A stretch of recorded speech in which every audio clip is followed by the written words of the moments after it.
ദൈവനാമം വാഴ്ത്തപ്പെടുമാറാകട്ടെ.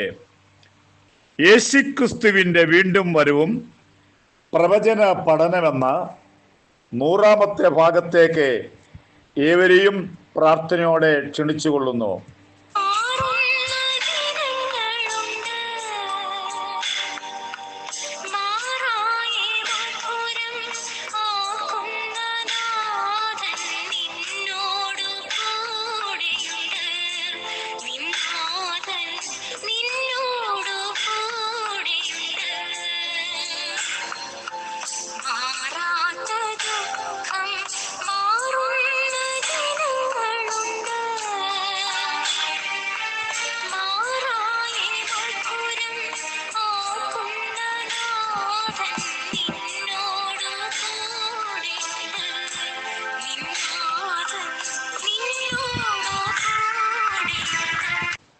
ദൈവകൃപയാൽ കഴിഞ്ഞ 99 ക്ലാസ്സുകൾ പങ്കുവെക്കുവാൻ ദൈവം എനിക്ക് കൃപ നൽകി.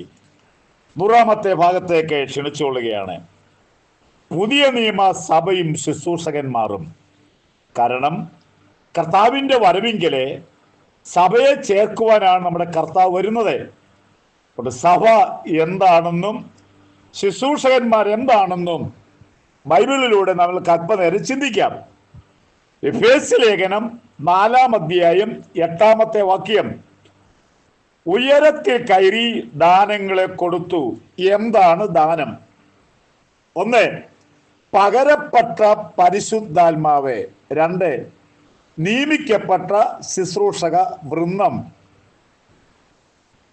ഈ രണ്ടും പുതിയ നിയമത്തിലെ ദാനങ്ങളാകുന്നു. ശുശ്രൂഷകന്മാർ ആരൊക്കെ? 1, അപ്പോസ്തോലന്മാർ.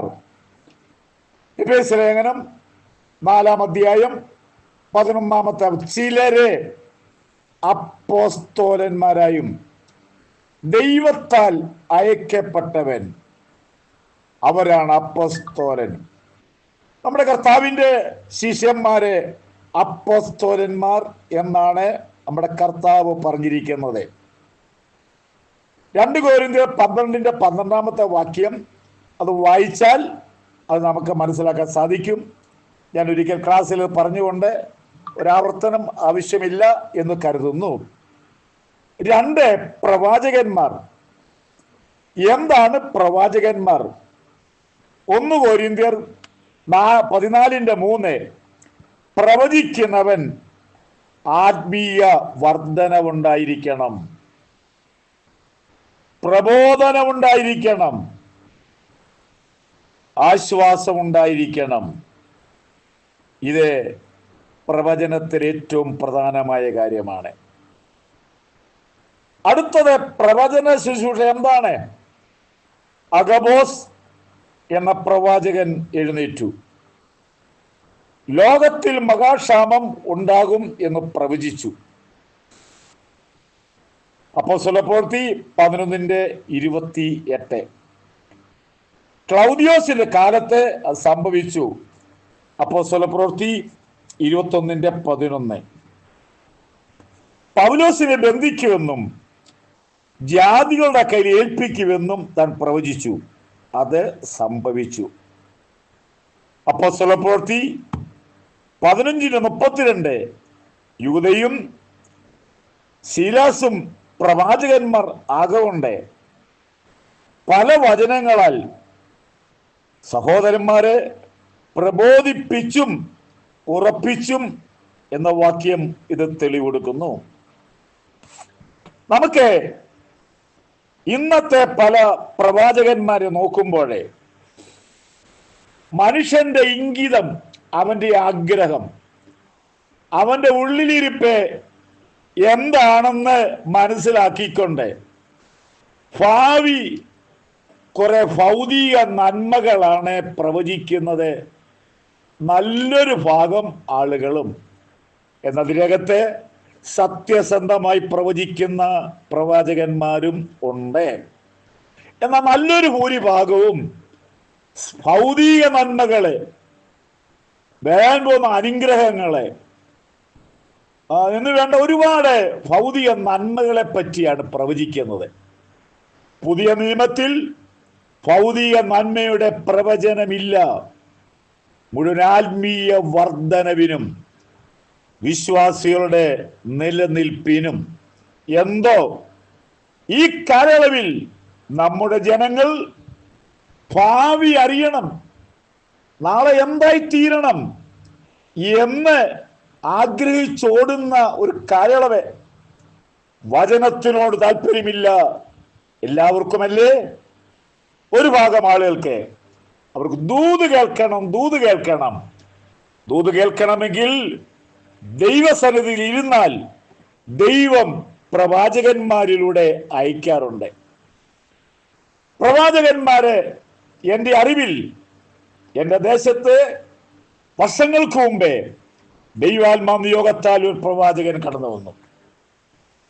അദ്ദേഹം ഒരു വീട്ടിൽ യേശുവിനെ പറ്റി പറഞ്ഞു. ആ ഭവനം യേശുവിന് വകയായിട്ട് മാറി. ഇന്ന് ഒരു നല്ല സഭ അന്ന് മുതലുണ്ട്. എന്നാൽ ഇന്ന് പല പ്രവാചകന്മാർ, സങ്കടത്തോടെ പറയട്ടെ, കുടുംബങ്ങളെ കലക്കുന്നു, സഭയെ ഭിന്നിപ്പുണ്ടാക്കുന്നു എന്ന് വേണ്ട. ഇതൊന്നും ദൈവം അയച്ച ആളുകളല്ല എന്ന് ശരിയാമണ്ണം മനസ്സിലാക്കാൻ വേണ്ടി എൻ്റെ അറിവിലും എൻ്റെ 44 വർഷത്തെ പരിചയത്തിലും ഉള്ള കാര്യമാണ് പറയുന്നത്.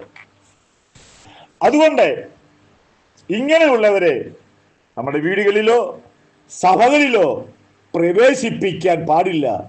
നിങ്ങളെപ്പറ്റി ഒരു കുറ്റവും പറയത്തില്ല, നിങ്ങൾ ചെയ്ത പാപത്തെ പറ്റി പറയത്തില്ല, നിങ്ങളുടെ ജീവിതത്തിലെ കുറവുകളെ പറ്റി പറയില്ല, ഭൗതികത്തെ പറ്റി മാത്രം പറയുന്നു.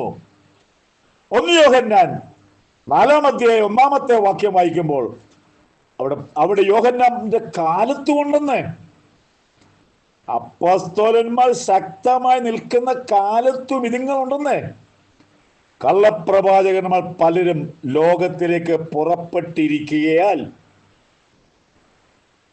ഏത് ആത്മാവിനെയും വിശ്വസിക്കാതെ ആത്മാക്കൾ ദൈവത്തിൽ നിന്നുള്ളവയാണോ എന്ന് ശോധന ചെയ്യണം, സൂക്ഷിക്കണമെന്നാ പറഞ്ഞിരിക്കുന്നത്.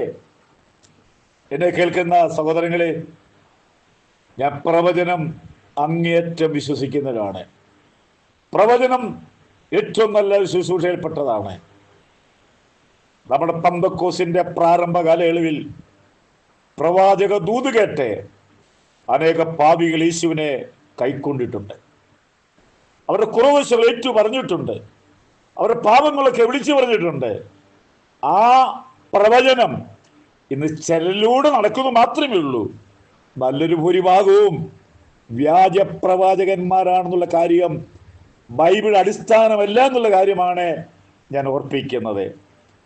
എൻ്റെ വാക്കുകളെ ഞാനിവിടെ വിരാമം കൊള്ളുന്നു. നമ്മുടെ കർത്താവിൻ്റെ വരവ് അടുത്തിരിക്കുന്നു. ലോകത്തിൽ പല രാജ്യങ്ങളിലും ശക്തമായ ഉണർവ് നടന്നുകൊണ്ടിരിക്കുന്നു.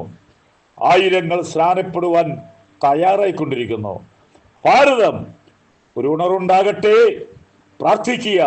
നിങ്ങളും അതിൽ അംഗമാകൂ. ദൈവം നിങ്ങളെ അനുഗ്രഹിക്കട്ടെ.